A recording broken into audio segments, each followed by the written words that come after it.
സിനിമയായി കാണുന്ന ആൾക്കാർക്ക് ഈ പ്രശ്നങ്ങളില്ല. ഈ ഞാൻ പറഞ്ഞില്ല നേരത്തെ പൂർവ്വകല്പിതമായ ഒരുപാട് കാര്യങ്ങളിലെ ഒരുപാട് ടൂൾസും ഒക്കെ ആയിട്ട് തിയേറ്ററിൽ വന്നിരുന്ന് വീട്ടിൽ നിന്നുണ്ടാക്കിയ കസേര തിയേറ്ററിൽ കൊണ്ടിട്ട് കാണുമ്പോഴാണ് ഈ പ്രശ്നം. അനീതിക്കും അക്രമത്തിനും വർഗീയതയ്ക്കുമെതിരെ ഉയരുന്ന കൈകളെ അവരിങ്ങനെയാണ് ബന്ധിതമാക്കുന്നത്. ആൻഡ് സ്റ്റിൽ നമ്മൾ 1947 ശേഷം നമുക്ക് സ്വാതന്ത്ര്യം കിട്ടിയെന്ന് പറയുമ്പോൾ പോലും നമ്മൾ ഇപ്പോഴും അവരുടെ അടിമകളാണ്. അവരെന്തിവിടെ പാകിയിട്ട് പോയിട്ടുണ്ടോ അത് തന്നെയാണ് നമ്മൾ വീണ്ടും വീണ്ടും ഫോളോ ചെയ്തുകൊണ്ടിരിക്കുന്നത്. ഞാന് മുരളി ഗോപി, ഞങ്ങളെല്ലാം രാജ്യദ്രോഹിയാണ്, ഞങ്ങളെല്ലാം ഒരു ബെൽറ്റാണ്. എന്റെ പൊന്നു, എന്തൊക്കെയാണ് കമന്റ് ബോക്സിൽ നിങ്ങൾ പടച്ചു വിട്ടോണ്ടിരിക്കുന്നത്?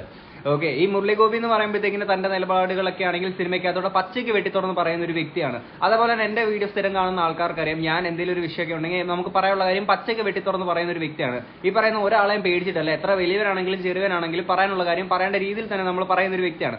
ഓക്കെ, അപ്പൊ അതുകൊണ്ടൊക്കെ ആയിരിക്കും നമ്മുടെയൊക്കെ കമന്റ് ബോക്സ് ഒക്കെ എടുത്തൊന്ന് കാണണം. അതിന് മുന്നേ ഞാനൊരു പോസ്റ്റ് ഇങ്ങോട്ട് രാവിലെ കണ്ടത് ഞാൻ ഇങ്ങോട്ട് വായിക്കാതെ.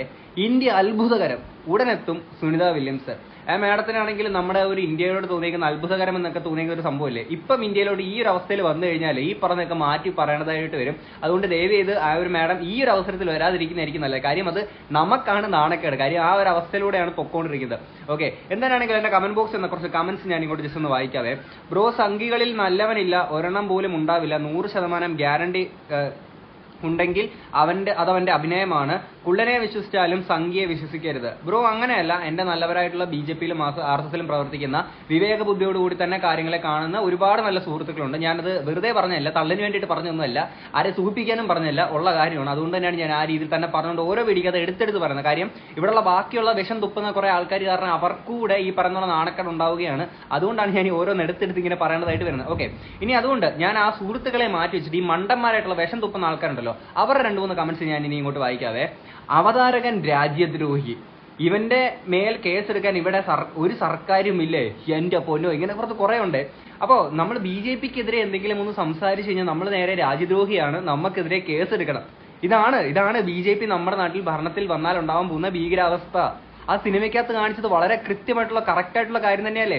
ആൻഡ് ഞാൻ ഈ ഒരു വിഷയമായിട്ട് ബന്ധപ്പെട്ട് ഈ ഒരു കോൺട്രവേഴ്സി പൊട്ടിപ്പുറപ്പെട്ടു വന്ന ആദ്യം ഞാൻ ഈ ഒരു വീഡിയോ ടൈമിൽ തന്നെ പറഞ്ഞിട്ടുണ്ടായിരുന്നു, വരും ദിവസങ്ങളിൽ കേരളത്തിൽ അല്ലെങ്കിൽ ഇന്ത്യ ഒട്ടാകെ തന്നെ വലിയ രീതിയിൽ വിവാദമാവാൻ സാധ്യതയുള്ള ഒരു വിഷയമാണിതെന്നൊക്കെ പറഞ്ഞുകൊണ്ട് ഞാൻ ആയിട്ടൊരു വീഡിയോ ഉണ്ടായിരുന്നു. അതേപോലെ തന്നെ ഇന്ത്യ ഒട്ടാകെ അങ്ങനെയൊക്കെ വിഷയമായിട്ടുണ്ട്. ഇപ്പൊ തമിഴ്നാട്ടിൽ നിന്നുള്ള അടുത്ത വിഷ്വൽസ് ഞാൻ ഇങ്ങോട്ട് ജസ്റ്റ് പ്ലേ ചെയ്യാം, മുല്ലപ്പെരിയാറുമായിട്ട് ബന്ധപ്പെട്ട്. ചൊല്ലിയുള്ള തർക്കങ്ങൾ കത്തി നിൽക്കുന്നതിനിടെയാണ് തമിഴ്നാട്ടിൽ നിന്ന് പുതിയ വിവാദം. സിനിമയിലെ ചില രംഗങ്ങളിൽ അണക്കെട്ടിനെ ചൊല്ലിയുള്ള പരാമർശങ്ങളാണ് പെരിയാർ വൈഗ ഇറിഗേഷൻ കർഷക കൂട്ടായ്മ ഏറ്റുപിടിച്ചിരിക്കുന്നത്. പരോക്ഷമായി മുല്ലപ്പെരിയാറിനെയാണ് ലക്ഷ്യം വെച്ചതെന്ന് സംഘടന പറയുന്നു. കരാർ പ്രകാരം തമിഴ്നാട്ടിലുള്ള അവകാശങ്ങൾ തെറ്റായി ചിത്രീകരിച്ചെന്നും സംഘടന ആരോപിക്കുന്നു. ഇതിന്റെ ഭാഗമായാണ് കമ്പം, തേനി മേഖലകളിൽ പ്രതിഷേധം സംഘടിപ്പിക്കാൻ ഒരുങ്ങുന്നത്. അണക്കെട്ടുമായി ബന്ധപ്പെട്ട പരാമർശങ്ങൾ ഉടൻ നീക്കം ചെയ്യണമെന്നാണ് ആവശ്യം. ബുധനാഴ്ച കമ്പത്തും വ്യാഴാഴ്ച തേനിയിലും പ്രതിഷേധ പരിപാടികൾ സംഘടിപ്പിക്കാനാണ് കൂട്ടായ്മയുടെ നീക്കം. നേരത്തെ മുല്ലപ്പെരിയാർ വിഷയത്തിൽ പലതവണ ഉപരോധമടക്കമുള്ള പ്രതിഷേധവുമായി പെരിയാർ വൈഗ ഇറിഗേഷൻ കർഷക കൂട്ടായ്മ രംഗത്തെത്തിയിരുന്നു. നിലവിൽ തമിഴ്നാട്ടിലെ മറ്റ് കർഷക സംഘടനകളാരും വിഷയം ഏറ്റെടുത്തിട്ടില്ല. എന്റെ പൊന്നോ, ഇത് മാത്രമല്ല, ക്രിസ്തീയ സഭയ്ക്കെതിരെയാണെങ്കിൽ അവരെന്തൊക്കെയോ കാണിച്ചു കൂട്ടി എന്നൊക്കെ പറഞ്ഞു. അങ്ങനെ ഇവിടെ ഒരൊറ്റ സിനിമ കൊണ്ടിട്ട് നമ്മുടെ രാജ്യത്തുള്ള ഇങ്ങുള്ള എല്ലാ വിഷയങ്ങളെ പറ്റിയിട്ട് ജസ്റ്റ് ഇങ്ങനെ പരാമർശിച്ചിട്ട് പോയി. ആ ഒരു സിനിമയുടെ ഒരു ഇമ്പാക്ട് ഒന്ന് ആലോചിച്ച് നോക്കുക. എത്ര ക്വാളിറ്റി ഐറ്റമാണ് വന്നേക്കുന്നത്. ഇതിൽ കൂടുതൽ ആ ഒരു സിനിമയ്ക്ക് എന്ത് പ്രൊമോഷനാണ് കിട്ടാനുള്ളത്? ഇത്രയും വിവാദപരമായിട്ട് അത്രയും ഗ്രാവിറ്റി ഉള്ളൊരു കണ്ടന്റ് ആണ് ആ ഒരു സിനിമയ്ക്കകത്തുള്ളത്, അല്ലേ? കൊള്ളേണ്ടവർക്ക് കൊള്ളേണ്ട രീതിയിൽ കൊണ്ടിട്ടുണ്ട്. അവിടെ പറഞ്ഞേക്കുന്നൊന്നും കള്ളമല്ല, സത്യസന്ധമായിട്ടുള്ള കാര്യമായതുകൊണ്ടാണ് കൊള്ളേണ്ട ആളുകൾക്കെല്ലാം കൊള്ളേണ്ട രീതിയിൽ തന്നെ കൊണ്ടിട്ടുള്ളത്. ഓക്കെ, അതിനകത്ത് പറഞ്ഞേക്കുന്നതല്ല ഓരോ ആൾക്കാർ ഏറ്റുപിടിക്കുന്നത്, ഞങ്ങളെയാണേ പറഞ്ഞതെന്നൊക്കെ പറഞ്ഞുകൊണ്ട്. ഓക്കെ, ഇനി അത് കഴിഞ്ഞിട്ട് ഈ സംഘപരിവാർ ആൾക്കാരൊക്കെ ആണെങ്കിൽ ഈ പൃഥ്വിരാജിനെയൊക്കെ കുറ്റപ്പെടുത്തുമ്പോഴും ഹിന്ദുത്വ വിരുദ്ധ സിനിമ എന്ന് പറയുമ്പോഴത്തേക്കും ഈ പൃഥ്വിരാജ് ഇവരെല്ലാം ഹിന്ദുക്കളായിട്ടുള്ള ആൾക്കാരാണ്. അത് മനസ്സിലാക്കാനുള്ള ഒരു കോമൺ സെൻസ് അവർക്കില്ല. ഓക്കെ, ഇനി 1991 തിരുവനന്തപുരം കരമനയിൽ നടന്ന RSS പ്രാഥമിക സംഘശിക്ഷ വർഗിൽ എല്ലാ എതിർപ്പുകളെയും അവഗണിച്ചെത്തിയ ചലച്ചിത്ര നടൻ സുകുമാരൻ. ഓക്കെ, പൃഥ്വിരാജിന്റെ അച്ഛനാണ്. എന്നിട്ട് ആ അച്ഛനെ വരെ തന്തയ്ക്ക് വിളിച്ചുകൊണ്ട്, അല്ലെങ്കിൽ പൃഥ്വിരാജിന്റെ തന്തയ്ക്ക് വിളിച്ചുകൊണ്ട് മറ്റേ ശശികല ടീച്ചറൊക്കെ ഇട്ടേക്കുന്ന ഒരു പോസ്റ്റ് ഒക്കെ ഉണ്ട്. ഇവരൊക്കെ എന്ത് മനുഷ്യരാടി. അത് കഴിഞ്ഞിട്ട് നമ്മുടെ മല്ലിക സുകുമാരനാണെങ്കിൽ മുൻകാലങ്ങളിലാണെങ്കിൽ ഈ പറഞ്ഞ പോലെ നരേന്ദ്രമോദിയൊക്കെ സപ്പോർട്ട് ചെയ്തൊരു വീഡിയോ വരെ ഇടുന്നുണ്ട്. അവർക്കൊക്കെയാണ് ഇന്ന് ഈ സംഘപരിവാറിന്റെ ഈ പഴി കേൾക്കേണ്ടി വരുന്നത്. ഒരു കൂട്ടത്തിലൊരു തെറ്റ് സംഭവിച്ചു കഴിഞ്ഞാൽ അത് ചൂണ്ടിക്കാണിക്കണ്ടേ? അതൊരു ആവിഷ്കാര സ്വാതന്ത്ര്യമില്ലേ? അതുപോലും മനസ്സിലാക്കാൻ പറ്റാത്ത കുറെ മണ്ടന്മാര്. പിന്നെ അത് കഴിഞ്ഞിട്ട് സയ്യിദ് മസൂദിലൂടെ ഭീകരവാദത്തെ വെള്ളപൂശുന്നു, മാപ്പ് പറയേണ്ടത് പൃഥ്വിരാജ്, ഗുരുതര ആരോപണങ്ങളുമായി നടൻ വിവേക് ഗോപൻ. ഇയാൾക്ക് മറ്റേ പരസ്പരത്തിലെ ദീപ്തി അങ്ങനെ അവിടെ കെട്ടിപ്പിടിച്ചുകൊണ്ടിരുന്നാൽ പോരായോ? ഇവിടെ സിനിമയ്ക്കകത്തു നിന്നുള്ള ആൾക്കാർ തന്നെ ഇതിനെ പറ്റിയിട്ട് ഇങ്ങനെ പറയുമ്പോഴത്തേക്കും അതിന്റെ ഒരു ലോജിക്ക് നിങ്ങളൊന്ന് ആലോചിച്ച് നോക്കണം. എന്തിനാണ് പറയുന്നത്? മേജർ രവി അയാൾ വന്ന് എന്തൊക്കെയാണ് ഈ പറഞ്ഞുകൊണ്ടിരുന്നത്. ഇനി അതൊന്നുമല്ല, ഈ സുരേഷ് ഗോപി പറഞ്ഞേക്കുന്ന കാര്യം നിങ്ങളെല്ലാം ആ ഒരു വിശ്വാസമൊക്കെ കണ്ടിട്ടുള്ളൂ. എന്നാലും നിങ്ങൾ ഒന്നോടൊന്ന് കാണാം. ഡ്രാമയാണ് അവിടെ നടക്കുന്നത്, അത്ര എനിക്ക് പറയാനൊക്കെ. വെറും ഡ്രാമ, കച്ചവടത്തിന് വേണ്ടിയുള്ള ഡ്രാമ, അത് മാത്രമാണ് നടക്കുന്നത്. ആരും ആവശ്യപ്പെട്ടിട്ടില്ല മുറിക്കാൻ, അവര് തീരുമാനിച്ചതാണ്. അത് വെച്ച് ഇത് വേണം, തൃശ്ശൂർക്കാർക്ക് ഇത് വേണം. ഇയാളെ ജയിപ്പിച്ചു വിട്ട ഓരോ തൃശ്ശൂർക്കാരും ഇയാളെ കൊണ്ട് അനുഭവിക്കണം. നന്നായി. ഓക്കെ, ഡ്രാമയാണെന്ന് പറഞ്ഞിട്ട് ഇയാൾ ഈ കാണിച്ചു കൂട്ടുന്ന ഡ്രാമയ്ക്കൊക്കെ എന്തുവാണ് ഇപ്പൊ പറയേണ്ടത്? ഇതിനകത്തുള്ള കോമഡി എന്താണെന്ന് വെച്ച് കഴിഞ്ഞാൽ, ഞാൻ ഈ സിനിമ കാണുന്നതിന്റെ ഇടയ്ക്കാണെങ്കിൽ ടൈറ്റിലൊക്കെ ഇവിടെ നന്ദി രേഖപ്പെടുത്തുമല്ലോ. അപ്പൊ ഈ നന്ദി രേഖപ്പെടുത്തിക്കൊണ്ട് ഈ സുരേഷ് ഗോപിയുടെ പേരൊക്കെ പറഞ്ഞു. ഞാൻ ഈ നാളെ എന്തിനാണ് സുരേഷ് ഗോപിയുടെ പേരൊക്കെ പറയുന്നത്? എന്തിനാണെങ്കിലും ഈ ഒരു സിനിമയുടെ റീഎഡിറ്റ് കാര്യങ്ങളൊക്കെ കഴിഞ്ഞ് വന്നല്ലോ, സുരേഷ് ഗോപിയുടെ പേരൊക്കെ അവിടുന്ന് ഇവിടുന്ന് എല്ലാം എടുത്ത് മാറ്റിയിട്ടുണ്ട്, ബേഷായിട്ടുണ്ട്. ഒരു നന്ദി പ്രകടിപ്പിച്ചതാണ് അപ്പോൾ കിട്ടിയേക്കുന്നത് ഇങ്ങനെ. എന്ത് തന്നെയാണെങ്കിൽ ഇവിടെ മാതൃകയായിട്ടുള്ളത് മുകുന്ദനുണ്ണി അസോസിയേറ്റ്സ് എന്ന് പറയുന്ന സിനിമയാണ്. ആരോടും നന്ദി പറയാനില്ല എന്ന് പറഞ്ഞു. അത് വിപ്ലവകരമായിട്ടുള്ള ഒരു സിനിമയുടെ ഒരു ടൈറ്റിൽ കാർഡായിരുന്നു അവരന്ന് കൊടുത്തിട്ടുണ്ടായിരുന്നത്. അതിനെ പറ്റിയിട്ട് മറ്റേ മണിയമ്പിള്ള രാജു അല്ലല്ലോ, നമ്മുടെ ഇടവേള ബാബു ഒക്കെ ആണെങ്കിൽ അവർ വന്ന് സംസാരിച്ചിട്ടുണ്ടായിരുന്നു. ഈ പറഞ്ഞ പോലെ നന്ദി പോലും വേണ്ടെന്ന് പറഞ്ഞിട്ടുണ്ട്. എന്തിനാണ് അവർ അങ്ങനെ കൊടുത്തെന്നൊക്കെ പറഞ്ഞിട്ടുണ്ട്. ഈ നന്ദി പറഞ്ഞാലും ഉണ്ടാകാൻ പോകുന്ന പ്രശ്നങ്ങൾ താണ്ടി ഇതേപോലൊക്കെ തന്നെയാണ്. പിന്നെ ഈ വിഷജന്തുക്കളുടെ ഒക്കെ ആണെങ്കിൽ ഇപ്പോഴും ആരാധനാമൂർത്തിയായിട്ടിരിക്കുന്ന ഒരു വ്യക്തിയാണ് നരേന്ദ്രമോദി. കുറച്ച് ദിവസങ്ങളൊക്കെ കഴിഞ്ഞിട്ട് ഇനി നരേന്ദ്രമോദി ആണെങ്കിൽ ഒരു ആൾദൈവമായിട്ട് ചിത്രീകരിക്കുക എന്നുള്ളതാണ് നമ്മുടെ സംശയം. നരേന്ദ്രമോദി ഒരു ആരാധനാമൂർത്തിയായിട്ട് കൊണ്ട് നടക്കുന്ന കുറെ മണ്ടന്മാരുണ്ട്. അതിലൊരു മണ്ടം പറയുന്ന ഒരു വീഡിയോ ഞാൻ ഇങ്ങോട്ട് പ്ലേ ചെയ്യാം. ഉത്തരേന്ത്യയിലെ ജനങ്ങൾക്ക് മോഡി ഇത്രയും വലിയ ആവേശമായതിന്റെ ഒരു കാരണം, നമ്മുടെ പുരാണങ്ങളിൽ ശ്രീകൃഷ്ണൻ ഒരുപാട് ആളുകളെ കൊന്നിട്ടുണ്ട്, ശ്രീരാമൻ ആയിരക്കണക്കിന് ആളുകളെ കൊന്നിട്ടുണ്ട്. അങ്ങനെ ഇത്ര ആളുകളെ കൊന്ന ആളുകളെയാണ് അവതാര പുരുഷന്മാരെന്ന് പറയുന്നത്. മോഡി ഒറ്റയ്ക്ക് 4000 ആളെ കൊന്നിട്ടുണ്ടെങ്കിൽ മോഡി അവതാര പുരുഷനാണ്. 4000 പേരെ കൊന്ന ഒരു വ്യക്തിയാണ് അവതാര പുരുഷനായിട്ട് മാറുന്നുള്ളത്. ഈ പറയുന്നത് ഏതൊരു അപരാധ പുരുഷനാണെന്നുള്ളത് എനിക്ക് അറിയത്തില്ല. 4000 പേരെ കൊന്നു കഴിഞ്ഞത് അവനൊരു അവതാരമായിട്ട് മാറുകയാണെന്നുള്ളതൊക്കെ. എടി ഇത്രയ്ക്കുള്ള കോമൺ സെൻസ് ഇവന്മാർക്കൊക്കെ ഉള്ളൂ അല്ലെ? ഇതൊക്കെ ഒരു BJP-യിൽ അല്ലെങ്കിൽ RSS-ൽ പ്രവർത്തകനാവുക എന്ന് പറയുമ്പോഴത്തേക്കിന് എന്നെ നല്ലവരായിട്ടുള്ള സുഹൃത്തുക്കളെ നിങ്ങളെ പറ്റിയിട്ടുള്ള കേട്ടോ പറയുന്നത്. അല്ലാത്തുള്ള ആൾക്കാരെ പറ്റിയിട്ട് ഞാൻ പറയുമ്പോഴത്തേക്കിന് മേജർ രവിയൊക്കെ പറഞ്ഞത് പ്രകാരമുള്ള ഒരു BJP-യിൽ പ്രവർത്തിക്കണമെങ്കിൽ അതിന്റെ ഒരു ബേസിക് ക്വാളിഫിക്കേഷൻ ഉണ്ട്.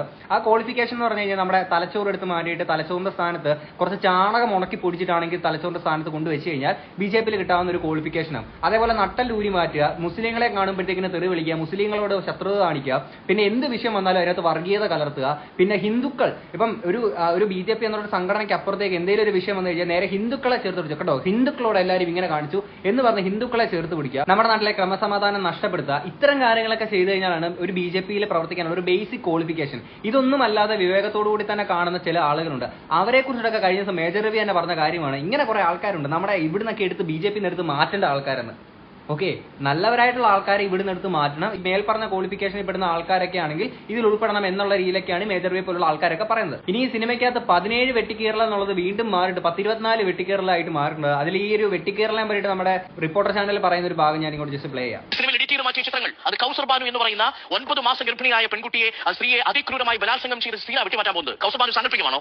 കൗസർ ബാനുവിന്റെ ഭർത്താവിന്റെ പേര് ഞാൻ പറയട്ടെ, ഫിറോസ് പറഞ്ഞെന്താണെന്ന് അറിയാമോ? 10 വർഷത്തിന് ശേഷം ഞാൻ സംസാരിക്കുകയാണ്, എന്റെ ഭാര്യയെ അവർ എങ്ങനെയാ ക്രൂരമായി റേപ്പ് ചെയ്തിട്ട് വയറ് പിളർന്ന് അതിൽ നിന്ന് ഭ്രൂണം പുറത്തേക്ക് എടുത്തു അവർ എന്നാണ് പറഞ്ഞിരിക്കുന്നത്. ഫിറോസാണ് സ്വന്തം ഭർത്താവ് പറയാണ് 10 വർഷത്തിന് ശേഷം കൗസർ ബാനു എന്നാണ് പേര്. നിങ്ങൾ ഗൂഗിൾ ചെയ്ത് നോക്കിക്കോ, നിങ്ങൾ പോയി പഠിച്ചു നോക്ക്. നരോദ പാട്യ മാസക്കലിൽ സംഭവിച്ചത് എന്താണെന്ന് അക്രമിട്ട് പറയും. ചരിത്രമല്ലേ സൂര്യ? ബിൽക്കിസ് ബാനുവിന് ഗർഭിണിയാകുന്ന സമയത്ത് റേപ്പ് ചെയ്യപ്പെടുന്ന സമയത്ത് 5 മാസമാണ് ഗർഭിണി. 5 മാസമാണ് അവരുടെ ശരീരത്തിൽ ഒരു കുഞ്ഞു വളരുന്നത്. അവരോടൊപ്പം പ്രായമായ 3 വയസ്സുള്ള കുഞ്ഞിനെ അല്ലേ എങ്ങനെയാ കൊന്നത്? തലക്കടിച്ചിട്ട് താഴേക്കെടുത്ത് പാറിലടിച്ച് കൊല്ലുകയാണ്. എത്ര പേരാ പ്രതികൾ? 11 പേർ. ആ 11 പ്രതികളെയും കാലാവധി പൂർത്തിയാക്കുമ്പോൾ പുറത്തിറക്കാൻ വേണ്ടി ഒരു അഡ്വൈസറി കമ്മിറ്റി ഒരു ശുപാർശ കൊടുത്തില്ലേ? അതിലുണ്ടായിരുന്ന BJP MLA പേരെന്താ? KL റൗജി. BJP MLA നോക്കൂ, ആ സീനുകളാണ് വെട്ടിമാറ്റപ്പെടുന്നത്, ഇവരുടെ സാന്നിധ്യമാണ് വെട്ടിമാറ്റപ്പെടുന്നത്. ഇത് കേവലം ചർച്ച ചെയ്യുന്നതിനെ ഭയക്കുന്നു. തീർച്ചയായിട്ടും നല്ല ഭയം അവർക്കുണ്ട്. എന്തിനേറെ പറയുന്നത്, കഴിഞ്ഞ ദിവസം ഞാനിട്ട വീഡിയോക്കകത്തൊക്കെ ആണെങ്കിൽ കമന്റ് ബോക്സിൽ തെറി വിളിച്ചുകൊണ്ടൊക്കെ പറയുന്ന കുറെ ആൾക്കാരുണ്ട്. അവർ മെയിനായിട്ട് പറയുന്ന ഒരു കാര്യമാണ് ഈ പറയുന്ന പോലെ മുസ്ലിങ്ങൾ ട്രെയിൻ കത്തിച്ചാൽ എന്തുകൊണ്ട് പറഞ്ഞില്ല എന്നുള്ളത്. അറ്റ്ലീസ്റ്റ് എന്റെ വീഡിയോ മുഴുവനായിട്ട് കാണുക. അതിനകത്ത് ഞാൻ പറയുന്നുണ്ട്, ഓക്കെ മുസ്ലിങ്ങൾ തന്നെയാണ് ഈ പറയുന്ന പോലെ ട്രെയിൻ കത്തിച്ചത് എന്ന് പറഞ്ഞുകൊണ്ട് മുസ്ലിം നാമധാരികളായിട്ടുള്ള നിരപരാധികളായിട്ടുള്ള എത്ര ആൾക്കാരെയാണ് നിങ്ങളെ കൊന്നൊടുക്കിയത്, എത്ര ആൾക്കാരെയാണ് പീഡിപ്പിച്ചത്. എന്തിനേറെ പറയുന്നു, നിങ്ങളടുത്ത് അങ്ങനെ ഒരു കൃത്യം ചെയ്തു എന്ന് പറഞ്ഞുകൊണ്ട് ഇടയെ ഒരു ഗർഭപാത്രത്തിൽ, ഒരു അമ്മയുടെ ഗർഭപാത്രത്തിൽ കിടക്കുന്ന ഒരു കുഞ്ഞ്, ഭൂമിയിലോട്ട് ജനിച്ചു വീഴാത്തൊരു കുഞ്ഞ് എന്ത് തെറ്റാണ് നമ്മുടെ ഈ ഒരു ലോകത്തോട്, ഈ ഒരു സമൂഹത്തോട് ചെയ്തിട്ടുള്ളത്? ആ കുഞ്ഞിനെ വരെ ഇല്ലാണ്ടാക്കാനെ കൊണ്ട് ശ്രമിച്ചിട്ടുണ്ടെങ്കിൽ, ആ ഒരു കുഞ്ഞിന്റെ രക്തം എന്ന് പറയുന്നത്, അല്ലെങ്കിൽ മുസ്ലിം നാമധാരിയാണ് ആ ഒരു കുഞ്ഞ് എന്ന് പറഞ്ഞുകൊണ്ടാണ് അതിനെ കൊല്ലുന്നത്. അപ്പം ആ ഒരു സ്വഭാവ വൈകൃതം അല്ലെങ്കിൽ മാനസിക വൈകൃതമുള്ള നിങ്ങളെ പോലുള്ള ആൾക്കാർ തീവ്രവാദികളാണ്. BJP ചെയ്ത ഇത്തരം തെറ്റുകൾക്കെതിരെ നമ്മൾ വിരൽ ചൂണ്ടിക്കഴിഞ്ഞാൽ നമ്മളെ പോയി ജയിലിലിടണം, നമ്മളെ പിടിച്ച് ജയിലിലിടണം, നമ്മൾ തീവ്രവാദികളായിട്ട് മാറുകയാണ്. എന്റെ കമന്റ് ബോക്സിലുണ്ട് എന്നെ തീവ്രവാദിയാക്കിക്കോട്ട്. ഓക്കെ, BJPക്കെതിരെ പറഞ്ഞിട്ടുണ്ട്. ഇങ്ങനെ കുറെ ടീംസ് എന്ത് തന്നെയാണെങ്കിലും കട്ട് ചെയ്ത് മാറ്റിയ ഒരു ഭാഗം എന്ന് പറഞ്ഞുകൊണ്ട് കഴിഞ്ഞ ദിവസം ഇൻസ്റ്റാഗ്രാമിൽ കടന്ന് ഓടിക്കളയ്ക്കുന്ന ഒരു റീൽ വീഡിയോ ഉണ്ട്, സിനിമയുടെ ഒരു പോർഷനായിട്ട് പറയുന്ന. ഞാൻ അത് ഇങ്ങോട്ട് ഞാനൊന്ന് ജസ്റ്റ് പ്ലേ ചെയ്യാം. എന്റെ കൈകളിൽ അണിയിച്ച ഈ വിലങ്ങ് നിങ്ങൾ എല്ലാവരും കാണണം, ഈ ലോകം മുഴുവൻ കാണണം. അനീതിക്കും അക്രമത്തിനും വർഗീയതയ്ക്കുമെതിരെ ഉയരുന്ന കൈകളെ അവരിങ്ങനെയാണ് ബന്ധിതമാക്കുന്നത്. പക്ഷേ കൈകളെ മാത്രമേ വിലങ്ങണിയിക്കാൻ അവർക്ക് സാധിക്കൂ, ആശയങ്ങളെ തോൽപ്പിക്കാൻ കഴിയില്ല. ഈ വിലങ്ങുകളെക്കാൾ എത്രയോ ശക്തിയുണ്ട് ഈ നാടിന്റെ രാഷ്ട്രീയത്തിനും സംസ്കാരത്തിനും. ജയ് ഹിന്ദ്.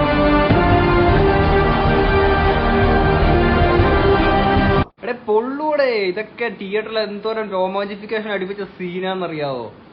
അതാണ് ഇതൊക്കെ കേൾക്കുമ്പോൾ പൊള്ളും. വർഗീയതക്കെതിരെ അല്ലെങ്കിൽ ഇങ്ങനെ വർഗീയത കാണിക്കുന്ന ആളുകൾക്കെതിരെ നമ്മൾ സംസാരിച്ചു കഴിഞ്ഞാൽ നമ്മളെ ബലം കണിയിക്കും. അത് തന്നെയാണ് എന്റെ കമന്റ് ബോക്സിൽ നിങ്ങൾ നോക്കിക്കഴിഞ്ഞാൽ മനസ്സിലാക്കാൻ പറ്റും. BJP ചെയ്ത കൊള്ളരുതായ്മകളെ കുറിച്ച് നമ്മൾ സംസാരിച്ചാൽ നമ്മളെ തീവ്രവാദിയാക്കണം. അറ്റ് ദ സെയിം ടൈം ഞാൻ പറഞ്ഞിട്ടുണ്ട്, നല്ലവരായിട്ടുള്ള സുഹൃത്തുക്കൾ ഇതേ BJPയിൽ പ്രവർത്തിക്കുന്നുണ്ട്, അവർക്കൂടെ തന്നെ ഇവര് മാനക്കേടാണെന്ന് പറയുന്നുണ്ട്. അപ്പോഴും ഞാൻ ഈ പറഞ്ഞ സാധനം കൊള്ളുന്നത് ഇതേ തീവ്രവാദികൾക്ക് തന്നെയാണ് കൊള്ളുന്നത്. അതുകൊണ്ടാണ് അവരെന്നെ പിടിച്ച് തീവ്രവാദിയാക്കുന്നത്. ഇനി കുറെ നാൾ മുന്നേ ആണെങ്കിൽ ലാലട്ടൻ ഒരു ഇന്റർവ്യൂവിൽ പറഞ്ഞേക്കുന്ന കുറച്ച് കാര്യങ്ങളുണ്ട്, അത് ഞാൻ ജസ്റ്റ് ഇങ്ങോട്ട് പ്ലേ ചെയ്യാം. പൊതുബോധത്തിനനുസരിച്ച് നീങ്ങാൻ സാധിക്കാത്ത ഒരാൾ എനിക്ക് പലപ്പോഴും തോന്നി. അത് താങ്കളുടെ നിഷ്കളങ്കത കൊണ്ടാണ് പലപ്പോഴും അങ്ങനെ സംഭവിക്കുന്നതെന്ന് ഒരു വിലയിരുത്തലുണ്ട്. വിവാദങ്ങളിൽ നിന്ന് മാറി നടക്കാൻ എപ്പോഴും മോഹൻലാൽ ക്യാരക്ടർ അങ്ങനെയാണ്. കാര്യം എനിക്ക് വേറെ അതിൽ കൂടുതൽ വലിയ കാര്യങ്ങൾ ചെയ്യാനുണ്ട്. വെറുതെ ഹാപ്പി ആയിട്ടിരുന്നപ്പോഴേ വല്ലവരുടെയും വൈകിട്ട് ചീത്ത കേൾക്കുന്നതിനാണ് കാര്യമല്ലേ? അപ്പോഴും അറിയാതെ പെട്ടുപോകും. ഇത് തന്നെയാണ് കഴിഞ്ഞ ആന്റണി പെരുമ്പാവൂർ മീഡിയാസിന്റെ മുന്നിൽ വന്ന് പറഞ്ഞത്. ആർക്കെങ്കിലൊക്കെ വേദന ഉണ്ടായിട്ടുണ്ടെന്ന് നമുക്ക് തോന്നിയിട്ടാണ് എടുത്ത് മാറ്റിയത്. അങ്ങനെയാണെങ്കിൽ ഇപ്പൊ തമിഴ്നാട്ടിൽ നിന്ന് അവിടുത്തെ ഇവിടുന്ന് ഓരോ സൈഡിൽ നിന്ന് ഇങ്ങനെ വേദന എന്ന് പറഞ്ഞുകൊണ്ട് കുറെ ആൾക്കാർ വരുന്നുണ്ട്. അപ്പം ഇതിനെല്ലാം പറഞ്ഞുകൊണ്ട് സിനിമ ഇപ്പൊ മുഴുവനായിട്ട് കട്ട് ചെയ്ത് മാറ്റേണ്ട ഒരു അവസ്ഥ വരും. ഓക്കെ, എന്തിനാണെങ്കിൽ ഒരു ക്രിസ്ത്യാനിക സഭയെ അല്ലെങ്കിൽ ക്രിസ്ത്യരെ ആണെങ്കിൽ ഇതുപോലെ അപമാനിച്ചു അല്ലെങ്കിൽ അവരെ എന്തൊക്കെ മോശപ്പെടുത്തി പറഞ്ഞുകൊണ്ട് കുറെ ടീംസ് ഉണ്ടല്ലോ. ആ ഒരു സ്ഥാനത്ത് ഒരു പുരോഹിതം എന്ന് പറയുന്ന ഒരു കാര്യം ഞാൻ ജസ്റ്റ് കൊണ്ടൊന്ന് പ്ലേ ചെയ്യാം. തിരക്കഥാകൃത്ത് ഈ കഥ എഴുതിയ ആള് മുരളി ഗോപിയെ അഭിനന്ദിക്കുവാനായിട്ട് ഞാൻ ആഗ്രഹിക്കുകയാണ്. അദ്ദേഹം ഇതുവരെ എടുത്ത നിലപാടിൽ നിന്ന് പുറകോട്ട് പോയില്ല എന്നാണ് ഞാൻ മനസ്സിലാക്കുന്നത്. അത് അദ്ദേഹത്തിന്റെ ധീരതയാണ്. ഞാൻ അതിനെ അഭിനന്ദിക്കുകയും ചെയ്യുന്നു. മറ്റുള്ളവരൊക്കെ എന്തിനാണ് പുറകോട്ട് പോയത്, അതും ആരും ആവശ്യപ്പെടാതെ തന്നെ അതിന് വഴങ്ങേണ്ട ഒരു സാഹചര്യം എന്തായിരുന്നു എന്ന് എനിക്ക് എത്ര ആലോചിച്ചിട്ട് മനസ്സിലാകുന്നില്ല. പ്രാണവായു പോലെ സംരക്ഷിക്കേണ്ട ആവിഷ്കാര സ്വാതന്ത്ര്യം ഇല്ലാതായാൽ പിന്നെ നമ്മളൊരു ജനാധിപത്യത്തിൽ ജീവിച്ചിരുന്നിട്ട് എന്ത് കാര്യം? ഇതാവണം ഒരു പുരോഹിതൻ, ഇങ്ങനെ ആവണം ഒരു പുരോഹിതൻ, അല്ലേ? ഇനി എന്തായാലും മുരളി ഗോപി പറയുന്നിട്ട് കുറെ നാളുകൾക്ക് മുന്നേ പറഞ്ഞിട്ടുള്ള ഇന്റർവ്യൂവിലെ കുറച്ച് ഭാഗങ്ങളുണ്ട്, അതുകൊണ്ട് ഞാൻ ഇങ്ങോട്ട് പ്ലേ ചെയ്യാം. രാഷ്ട്രീയം ഉൾക്കൊള്ളുന്ന സിനിമകൾ, രാഷ്ട്രീയം കാണിക്കുന്ന സിനിമകൾ രാഷ്ട്രീയ സിനിമകളല്ല, രാഷ്ട്രീയം കാണിക്കുന്ന സിനിമകളല്ല രാഷ്ട്രീയ സിനിമകളാണെന്ന് പറയുന്ന ഒരു തെറ്റിദ്ധാരണയാണ്. ആ തെറ്റിദ്ധാരണ ഇപ്പോൾ ഫിലിം അപ്രീസിയേഷൻ എന്ന് പറയുന്ന ഒരു സാധനം വളരെ ഡീഗ്രേഡഡ് ആണ് ഇപ്പോൾ സത്യത്തിൽ. ജോണർ കോൺഷ്യസ് അല്ലാത്ത ഒരുപാട് റിവ്യൂവേഴ്സ് നോക്കുന്നുണ്ട്. ആർട്ടിഫിഷ്യൽ ആയിട്ടുള്ള ഒരുപാട് ടൂൾസ് ഉപയോഗിച്ച് ഡിസെക്ട് ചെയ്യാൻ ശ്രമിക്കുന്ന ഒരുപാട് പേരുണ്ട്. ആ ഒരു കാലഘട്ടത്തിൽ നമ്മൾ ഇതിനെ ആവർത്തിച്ച് പറയേണ്ടി വരുന്നത് ഒരു ഭയങ്കര ട്രാജഡിയാണ്. രാഷ്ട്രീയം ചർച്ച ചെയ്യപ്പെടാത്ത സിനിമകൾ രാഷ്ട്രീയ സിനിമകളാവും, ചിലപ്പോൾ രാഷ്ട്രീയം ചർച്ച ചെയ്യപ്പെടുന്ന സിനിമകൾ രാഷ്ട്രീയ സിനിമകൾ അല്ലാതെയാവും. അപ്പോൾ ഇതിന്റെ ഒരു ഡിഫറൻഷിയേഷൻ വളരെ കുറച്ചെങ്കിലും ക്രിറ്റിക്സിന് മനസ്സിലാവാതെ അല്ലെങ്കിൽ അവർ അതിനെ ആ രീതിയിൽ കാണുമ്പോൾ അതിനെ ക്ലാരിഫൈ ചെയ്യേണ്ട ഒരു ചുമതല എന്ന നിലയിൽ മാത്രമാണ് അങ്ങനെ പറയുന്നത്. സിനിമയെ സിനിമയായി കാണുന്ന ആൾക്കാർക്ക് ഈ പ്രശ്നങ്ങളില്ല. ഈ ഞാൻ പറഞ്ഞില്ല നേരത്തെ, പൂർവ്വകല്പിതമായ ഒരുപാട് കാര്യങ്ങളിലെ ഒരുപാട് ടൂൾസും ഒക്കെ ആയിട്ട് തിയേറ്ററിൽ വന്നിരുന്ന് വീട്ടിൽ നിന്നുണ്ടാക്കിയ കസേര തിയേറ്ററിൽ കൊണ്ടിട്ട് കാണുമ്പോഴാണ് ഈ പ്രശ്നം. തിയേറ്ററിലെ കസേരയിലിരുന്ന് സമാധാനപരമായി ഡയറക്റ്റായി ഇന്നസെന്റായി സിനിമയെ സമീപിച്ചാൽ സിനിമ സംസാരിക്കാനുള്ള നമുക്ക് കേൾക്കാൻ പറ്റും. അതല്ലാതെ നമ്മൾ അങ്ങോട്ട് സംസാരിച്ചുകൊണ്ടിരുന്നാൽ ഒന്നും കേൾക്കില്ല, സിനിമ പറയുന്നൊന്നും കേൾക്കില്ല, നമ്മൾ സംസാരിക്കുന്നതൊക്കെ സിനിമ സംസാരിക്കുന്നതായിട്ട് തോന്നുകയും ചെയ്യും. അങ്ങനെയുള്ള നിരീക്ഷണ രീതികളോട് എനിക്ക് യോജിപ്പില്ല. പക്ഷേ അത് അവരവരുടെ അഭിപ്രായങ്ങൾ പറയുന്നതാണ്. എല്ലാവർക്കും അഭിപ്രായം പറയാനുള്ള സ്വാതന്ത്ര്യം. സിനിമയെ രാഷ്ട്രീയം സംസാരിക്കേണ്ട ടോണിൽ സിനിമയെക്കുറിച്ച് സംസാരിക്കുകയും രാഷ്ട്രീയത്തെക്കുറിച്ച് സംസാരിക്കുമ്പോൾ സിനിമയെക്കുറിച്ച് സംസാരിക്കുന്ന റോളിൽ സംസാരിക്കുകയും ചെയ്യുന്നതാണ് ഇപ്പോഴത്തെ ഒരു ഡിസ്കഷൻ മോഡെന്നുള്ളത്. ഇത് വളരെ തലതിരിഞ്ഞൊരു അവസ്ഥയാണെന്നാണ് എനിക്ക് തോന്നിയിട്ടുള്ളത്. സിനിമയെക്കുറിച്ച് സംസാരിക്കുന്ന ലാഘവത്തോടെയാണ് രാഷ്ട്രീയമായ വലിയ വലിയ സംഭവങ്ങളെക്കുറിച്ച് മീഡിയയും ക്രിറ്റിക്സൊക്കെ സംസാരിക്കുന്നത്. പക്ഷേ സിനിമയെക്കുറിച്ച് സംസാരിക്കുമ്പോൾ ഭയങ്കര ചാർജ്ഡ് അപ്പായി സിനിമ ഭയങ്കര സിനിമയാണ്. ഇതൊരു സിനിമയാണ്. സിനിമ എന്ന് പറയുന്നത് സിനിമയെ പോലെ സംസാരിക്കുക, സിനിമയെ പോലെ കാണുക, സിനിമയെ പോലെ വിടുക ആണ്. അത്രത്തോളം ചാർജറാണ്. എന്തിനേറെ പറയുന്നു, സുരേഷ് ഗോപി വരെ വന്നിട്ട് ഇങ്ങനെ സംസാരിക്കുന്നത്. ഇതൊക്കെ ഇവര് ഡ്രാമ കാണിക്കുകയാണെന്നുള്ളത്. എടാ, ഇത്രയും ഹൈപ്പിൽ വന്നേക്കുന്ന ഒരു സിനിമയ്ക്ക് അല്ലെങ്കിൽ ഇത്രയും പോസിറ്റീവ് മിക്സഡ് ആയിട്ടുള്ള അഭിപ്രായമാണെങ്കിലും നിരന്തരം തിരക്കുകൾ കൂട്ടി ആൾക്കാർ ഈ സിനിമ കാണുമ്പോഴത്തേക്കും എന്തിനാണ് ഇതിനൊരു വീണ്ടും ഒരു നെഗറ്റീവ് പ്രൊമോഷൻ? ദേശം കോമൺ സെൻസ് എന്ന് പറയുന്ന ഒരു സാധനം വേണ്ടേ? ഇൻക്രീസിംഗ്ലി വളരെ നാരോ മൈൻഡഡ് ആയിക്കൊണ്ടിരിക്കുന്ന ഒരു സമൂഹമാണെന്നാണ് എനിക്ക് തോന്നിയിട്ടുള്ളത്. ഇപ്പോൾ ഉദാഹരണത്തിന് 1973 ഇറങ്ങിയ നിർമാല്യം എന്ന് പറയുന്ന സിനിമ, ആ സിനിമയിൽ വെളിച്ചപ്പാടിന്റെ കഥാപാത്രം PJ ആന്റണി സാർ അവതരിപ്പിച്ച കഥാപാത്രം ഭഗവതിയുടെ വിഗ്രഹത്തിന് നേരെ തുപ്പുന്ന ഒരു രംഗമുണ്ട്. ആ രംഗം ഇന്നാണ് ചെയ്യുന്നതെങ്കിൽ അതിനുണ്ടാവുന്ന റെപ്പർക്കഷൻസ് എന്താണെന്ന് ആലോചിക്കാൻ അന്തം വിട്ടു. എന്ന് പറഞ്ഞാൽ അത് അന്ന് അത്ര ഫ്രീ ആയിരുന്നു ആൾക്കാർ. എന്ത് ഒരുപാട് കാര്യങ്ങൾ കാണിക്കാൻ പറ്റും ആൾക്കാർക്ക് വളരെ ആർട്ടിസ്റ്റിക് ആയിട്ടും അതൊരു ആർട്ടിസ്റ്റിക് എക്സ്പ്രഷൻ ആയിട്ടും കാണുമായിരുന്നു. ഇന്നത് ചെയ്യുകയാണെങ്കിൽ ഇന്നത്തെ നിരൂപകർ പറയുന്നത് അത് ഭഗവതിയുടെ വിഗ്രഹത്തിൽ തുപ്പിയത് കഥാപാത്രം പോലുമല്ല, PJ ആന്റണി എന്ന് പറയുന്ന ക്രിസ്ത്യാനിയാണെന്നൊക്കെ പറയും. ഇപ്പോൾ ആ അവസ്ഥയിലോട്ടാണ് കാര്യങ്ങൾ പോകുന്നത്. അത് ഏറ്റവും തെറ്റാണ്. കലയോടും സമൂഹത്തോടും നമ്മുടെ ഡെമോക്രാറ്റിക് സെറ്റപ്പിനോട് തന്നെ ചെയ്യുന്ന ഒരു വലിയ എക്സ്പ്രസീവ് ആർട്സിനോട് ചെയ്യുന്ന വലിയ അനീതിയാണ്. ഇങ്ങനെ തലനാരിഴ കീറി ആവശ്യമില്ലാത്ത അർത്ഥങ്ങൾ കാണുകയും ആവശ്യമില്ലാത്ത ദൃശ്യകോണുകളിൽ കൂടെ നോക്കുകയും പൊതുവെ സംശയത്തിന്റെ ഒരു അറ്റ്മോസ്ഫിയർ ക്രിയേറ്റ് ചെയ്തുകൊണ്ടിരിക്കുകയും ചെയ്യുന്നത് തെറ്റായ ഒരു പ്രവണതയാണെന്ന് എനിക്ക് പറയാൻ പറ്റൂ. ഇത് കേട്ടുകേൾവി പോലും ഇല്ലാതിരുന്ന ഒരു സമൂഹമായിരുന്നു നമ്മുടെ. ഇങ്ങനെയൊക്കെയുള്ള ജാതി ചോദിക്കുന്നത് അത് മാത്രമേ ചോദിക്കുന്നുള്ളൂ. സിനിമയിലാണ് ചോദിക്കുന്നത് ഏറ്റവും കൂടുതൽ. ആ ക്യാരക്ടർ അങ്ങനെ പറഞ്ഞു, അയാളെന്തിന് അങ്ങനെ ഒരു പേരിട്ടു, ഈ കഥാപാത്രത്തിന് ഇങ്ങനെ ഒരു പേരിട്ടു, ഇത് ക്രിസ്ത്യാനി, അത് മുസ്ലിമാൻ, ഇത് അയാളും ഇങ്ങനെ സംസാരിക്കുന്ന ഒരു നിരൂപണ രീതി എന്ന് പറയുന്നത് ഭയങ്കര അപകടകരമാണ്. അത് സംശയം ഉണ്ടാക്കൽ, ഒരു സമൂഹത്തിൽ സംശയത്തിന്റെ വിത്തുകൾ പാകുക എന്ന് പറയുന്നത് തന്നെയാണ് ഏറ്റവും തെറ്റായ ഒരു പ്രവണത. സത്യം. പണ്ടത്തെ കുറെ കാലങ്ങൾക്ക് മുന്നേ സഞ്ചരിച്ച ഒരുപാട് സിനിമകളുണ്ട്. ഒരു എക്സാമ്പിൾ ആണെങ്കിൽ സന്ദേശം, അതുപോലുള്ള സിനിമകളൊക്കെ ഇപ്പൊ ഇറക്കി കഴിഞ്ഞാൽ എന്തായിരിക്കും, ചുമ്മാ പ്രത്യേകിച്ച് കാര്യമൊന്നുമില്ല, എന്നാലും അതിലെ ഇവിടെയൊക്കെ പ്രശ്നങ്ങളാണെന്ന് പറഞ്ഞിട്ട് ആൾക്കാർ വന്നിട്ട് ഇതൊക്കെ ഇതാണ് നമ്മുടെ സമൂഹത്തിൽ കാണിക്കുന്ന ഓരോ കാര്യങ്ങളും ഇങ്ങനെ നേർചിത്രമായിട്ട് ഒരു സിനിമയിലൂടെ കാണിച്ചു കഴിഞ്ഞാൽ എത്രയും വലിയ പ്രശ്നമാണ്. ഇപ്പം ധ്രുവരാത്തി എന്ന് പറയുന്ന യൂട്യൂബർ പലർക്കും അറിയുന്നുണ്ടാവും. അപ്പം അന്ന് ഈ ഒരു കഴിഞ്ഞ ഇലക്ഷൻ നടക്കുന്ന ആ ഒരു ടൈമിലാണെങ്കിൽ നരേന്ദ്രമോദി അല്ലെങ്കിൽ BJPക്ക് ഉണ്ടാക്കിയേക്കുന്ന ഒരു ഇമ്പാക്ട് ഉണ്ട്. യഥാർത്ഥ നരേന്ദ്രമോദി സർക്കാർ എന്താണെന്നും ഒക്കെ വെട്ടി തുറന്നുകൊണ്ട് അയാൾ ആ ഒരു വീഡിയോക്കകത്തൂടെ കാണിച്ചിരിക്കുന്ന കുറെ നാടുകളിൽ വലിയൊരു പ്രൊജക്ടർ വെച്ച് കാണിക്കുകയാണ്, ഇതാണ് യഥാർത്ഥ നരേന്ദ്രമോദി, ഇതാണ് ഇവർ BJP കാണിച്ചുകൊണ്ടിരിക്കുന്ന കൊള്ളരുതായ്മകൾ എന്ന് പറഞ്ഞുകൊണ്ട് ഓരോ നാട്ടിലും കാണിച്ചു കൊടുക്കുകയാണ്. അങ്ങനെ അതിന്റെ പല വിഷ്വൽസ് ഉണ്ടായിരുന്നു. അപ്പൊ അത് കണ്ടപ്പോഴത്തേക്കും BJPക്കാർക്ക് പൊള്ളി, കാര്യം കാണിക്കുന്നത് സത്യമല്ലേ. അപ്പം അയാളോടത്ത് ഭീഷണിയായിട്ടൊക്കെ ആണെങ്കിൽ കുറെ ആൾക്കാർ ഇങ്ങനെ അന്ന് വന്നിട്ടുണ്ടായിരുന്നു. ഓക്കെ. ആൻഡ് ഈ അയാളുടെ വീഡിയോസ് ഒക്കെ ആണെങ്കിൽ ഭയങ്കരമായിട്ട് ഇമ്പാക്ട് ഉണ്ടാക്കി. കാര്യം ഓരോ ആൾക്കാരുടെ അന്ധത ബാധിച്ച കുറെ ആൾക്കാരിലോട്ട് ഈ ഒരു വീഡിയോസ് എത്തിയപ്പോഴത്തേക്കിന് ശരിയാണ് ഇയാൾ കാണിക്കുന്നത് കൊള്ളരുതായ്മകളാണെന്ന് മനസ്സിലാക്കിയ ആൾക്കാർ അങ്ങനെ ചിന്തിച്ച് തുടങ്ങിയപ്പോഴത്തേക്കിന് BJP ഓക്കെ അവർ ഭരണത്തിൽ കയറി. എന്ത് തന്നെയാണെങ്കിലും അവർ പ്രതീക്ഷിച്ചതിനേക്കാൾ വലിയൊരു എന്താ പറയാ വോട്ടിന്റെ അവിടെ ഇവിടെയൊക്കെ ഒരുപാട് ഇടിവുകൾ വന്നു ആ ഒരു സിംഗിൾ യൂട്യൂബർ കാരണം. ഓക്കെ. എന്നാൽ അയാളെ ആണെങ്കിൽ ഇനി നീ ധൈര്യം ഉണ്ടെങ്കിൽ ഇന്ത്യയിലൂടെ വാടാ, പാകിസ്ഥാന്റെ ചാരനാണ് അവനെന്നും ഒക്കെ പറഞ്ഞുകൊണ്ട് പാകിസ്ഥാനിൽ പൈസ വെച്ചിട്ട് വീഡിയോ ചെയ്യുന്നത് അങ്ങനെ കുറെ ടീംസ് അടിച്ചിറക്കൊണ്ട് വന്നു. ഓക്കെ. ഇതിനെതിരെ സംസാരിച്ച് BJPക്കെതിരെ സംസാരിച്ച് നമ്മൾ തീവ്രവാദിയാണെങ്കിൽ ഇപ്പോഴും ഈ വീഡിയോ കണ്ടിട്ട് എന്നെ തീവ്രവാദിയാക്കും കുറെ ആൾക്കാർ. കമന്റ് ബോക്സിൽ നിങ്ങൾ നോക്കിയാൽ മതി. ഓക്കെ.